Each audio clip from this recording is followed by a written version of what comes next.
right? Might be something we haven't seen for a while. The end of one thing. What? Is Never the mind. beginning of Uranus another. Rome? CC Rome?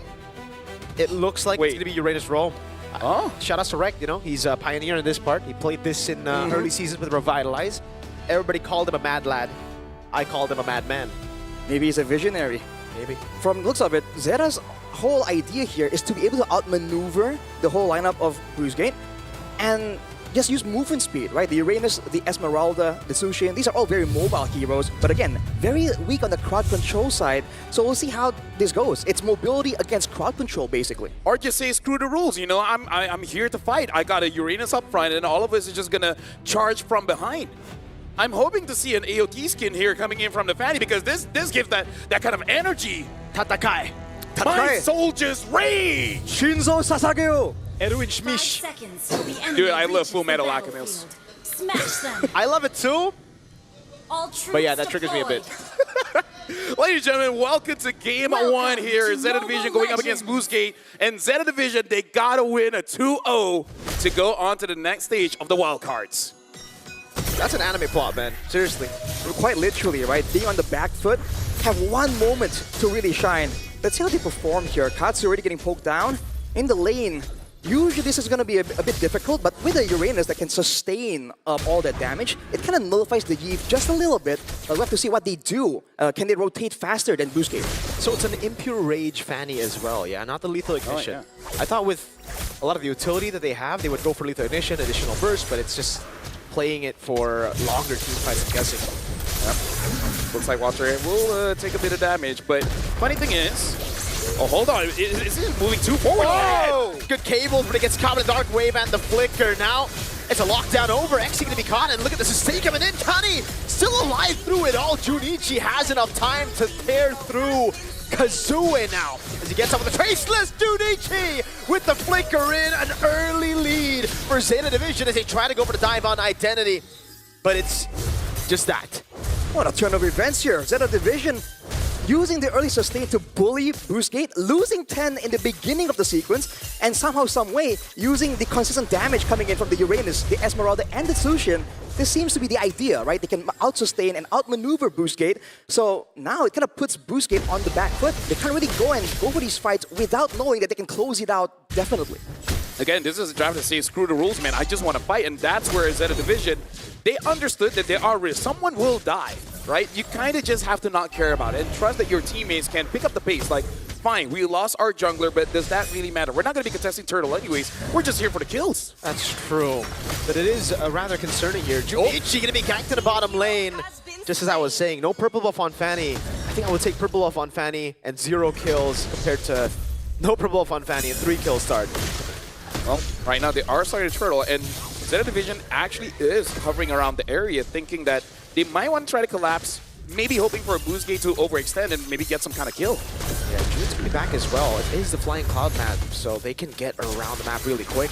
Zeta have control. XC is going to be zoned away by Katsu now. As he puts the Lantern Flare on him. No retaliation on the Turtle. Free take. Katsu going to be taken very low. They're going to go for the Crimson Beacon now, locking them down. The Dark Wave over to Katsu. But he goes for the... No, he keeps on jumping in and it actually gets him out. Junichi with a double. Now it's Identity caught on the cables as Junichi gets a triple. Man, they're just running over, diving the turret as well. RX can't do anything. The traditional rules of MLBB do not apply to Zeta Division. I kind of feel like for Boostgate, they're having different ideas here because we saw Kazui. He understands that I'm not going to fight this. I don't care. I'm just going to farm up. I'm a Yusun Shin. If I get an item advantage, I'm going to win. But the rest of Boostgate is like, no, we can fight. What you talking about? It's just Zeta Division. And then they paid a price for that over-aggression. Vector right now still trying to deny this orange take, but look at 10 zoning them away. Oh, he's got to be careful though. Mountain Shocker is available. Kani is able to juke away from Mountain Shocker. Junichi's too darn tanky, and with this, you don't really want to be chasing the Esmeralda Uranus. They're buying so much time. Yeah. Right now, looking at the movements here, Junichi, though, is staying for quite a while, uses the flicker, trying to get away. AOG hits no one. It looks like Junichi is going to get out of there. Right now, Zeta Division is 1.6k ahead, but I feel like it's definitely not enough. For them to be comfortable, they need at least 3,000. At 3,000, you're kind of like half an item advantage, and at that point, then you can really start to push the aggression. But if only about 1,000, 2,000, Boostgate is honestly fine, especially because they have scaling. They have scaling, but they have to be careful because their gold lane is a fighter technically at this point. So in the late game with enough items, the Esmeralda and the Uranus are gonna be such big problems for them to deal with without consistent DPS.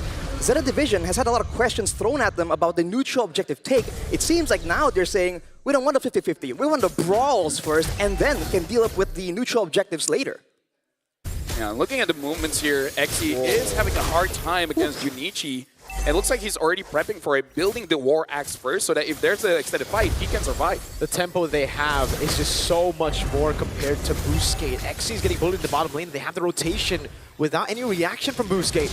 They go on Turtle, starting it off. Katsu trying to go for the zone, counting out pops in Consecration as Junichi gets locked out with a taunt and a Mountain Shockers. The RWM comes down, but it's still Katsu with the back, doing so much with the help of 10, but he gets kicked, and now the AOG locks him down for Boostgate Esports to get 2 free kills. Katsu taunted, Xe with a double.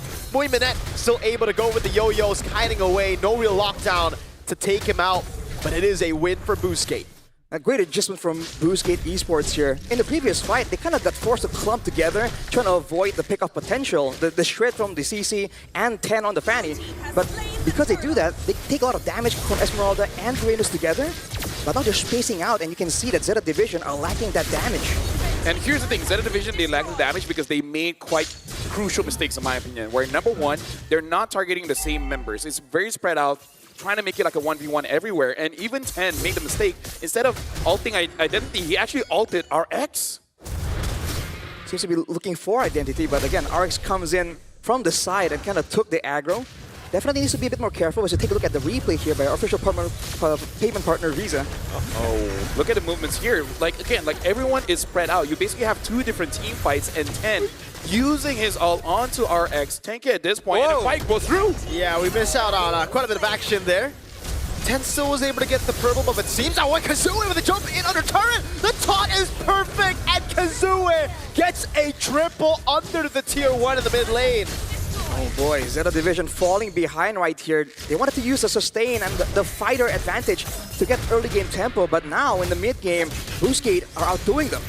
Wait a second, Moiminette already used the curtain call. This could be another dive under turret. Kani can rotate, but what is Uranus gonna do? Just stand there. Oh man, Whacker going in as well. He steals the kill. It's okay, kill secure. Yeah, but here's the thing. This is where we talk about the draft, man, because this is a draft that is very risky.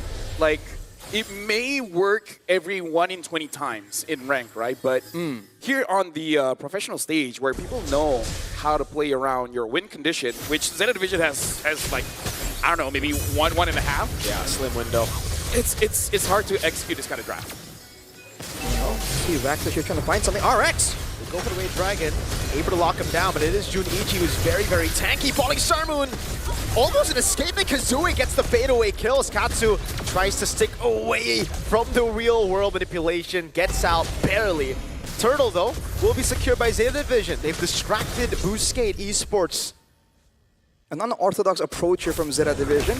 It seems like, for the most part, they're really trying to... They really need to just dive with the backline before they do something. Xe trying to find something. The taunt as well, the cables came through. Now he's going to go for the Purple Plums. The current call comes over.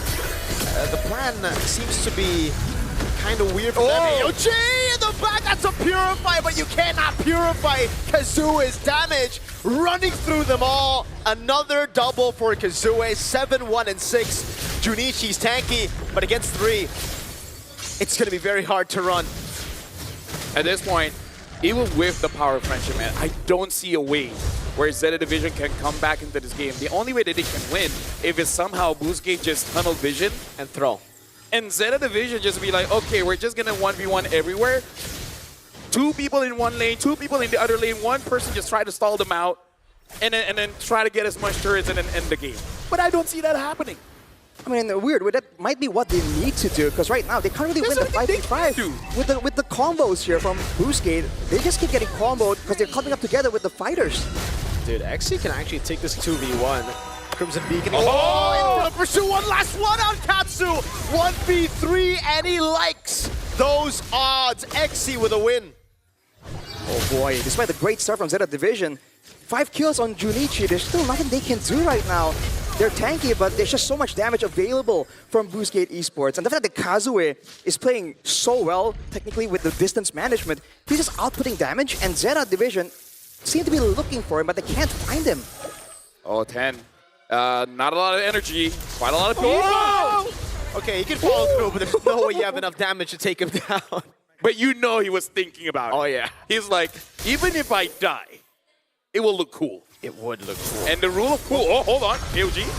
Straight into the purple buff, and they actually steal it away. Kazue got the retry on it, so this is no purple buff Fanny once again. If only Sarma will be... Oh, Identity flickers onto the wall. The real world manipulation's right there now as Exy tears through them again. Kazue got through Kani. Muimanesh is barely surviving here, and Zeta Division only have Junichi. Was able to get the shutdown, but it's only on to Actor. So I think for Boostgate, they're fine. Exy still jumping around now onto Muimane. He goes in for Pursuit. Ready? He goes in one more time! Infernal Pursuit! It's called Eternal Pursuit in the hands of Exy because he just can't stop jumping.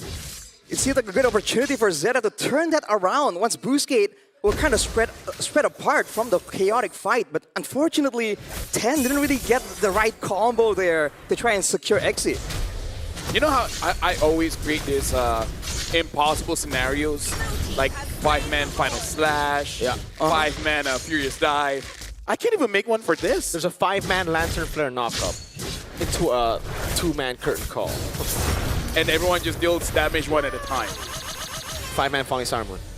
Into the shred coming in from 10, maybe. I don't see 3 Holy Crystals on Junichi, so I don't know about that. Not a single one, actually. Not a single one. So, reserve your expectations. He actually went with the Oracle here for the extra shielding, even though technically, if you look at the roster of Boostgate, a lot of the damage is physical. You know, they're going to be forced to commit again due to Vector just flanking, perhaps with the AOG. Here's the Lord push, though, into the base. Yeah, the clear is abysmal for Zeta Division. The Juicins, I guess, just going to shine light on the Lord. And that's it, right? They really can't clear. Double taunt coming down. Dark Wave landing on 2 mountains. Shock in the combo! Bursting through both Kani and Junichi. They're still able to get out, but they've used so many resources. Flicker, Retry, Revitalize, and the Consecration. Well, now with the Blade of Heptases, I don't even think you can one-shot Kazui, because maybe that's... Nah, I think even if you do that, it's way too difficult. Yeah. So you guys know, like us casters, for us to prepare for a tournament, you know, we play in ranked games, test out the new heroes after the patch and everything, and sometimes we test out a draft. I don't know if I want to test out a draft with Zeta Division. Yeah, I think we'll leave it to Zeta Division for this one, right? Yeah. They do have a chastised Pauldron though, so that's gonna slow down Yisun Shin's attack speed a bit. Yes, and you know what they say, a bit is less than a lot, but it's more than nothing. That is true, man. And maybe that extra healing, the 20% max HP healing when you're low, will help Kani bait out some of these situations. But so far, 8K, almost 9K gold lead for Boostgate. The win condition for Zeta is definitely out of their hands at this point. The ball is in Boostgate's court, and so far they've been playing it pretty well. No real big throws, big mistakes to be seen so far. As of right now, the entire Land of Dawn is Boostgate's court. Yeah, it's purple. They have Eve and purple? Phobius and Boostgate. Oh, yeah. Boostgate's logo is purple, Lafel. Oh, thank you, thank you. What about Zeta Division? You know, black. It's white. Close enough. Close enough. Exy just really likes going in against 4 members, and he's actually enjoying it a lot as the AOG comes through to zone them in the back. Exy again baiting them all out of the base where they should be more comfortable. RWM over to Kani. He should still be able to get out. Pops in a Revitalize. And that's it, you know, just a little bit of these 2 teams having fun. We're seeing a little bit of potential here from Zeta Division in the sense that if they can't really get boxed in by an AOG or a big crowd control catch, they can actually kite back away from the damage quite reliably.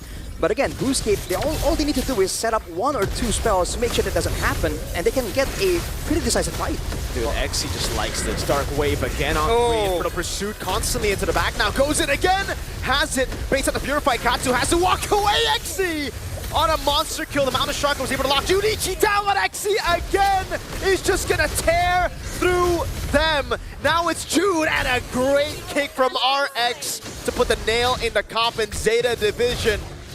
1 game loss will send them back home, and it seems like Boostgate will not give them any chances. Dude, at this point, it's not Phobius, it's for Obvious. Get it? Obvious. Anyways, looks like they're going to end the game here. Boostgate is there. 10,000 gold lead. 14 minutes into the game. And congratulations to Boostgate, because at this point, they're secure going to the next stage. Yeah, folks, if you guys did not catch the pre-game, Boostgate just needed one game, 1 point, and they are through.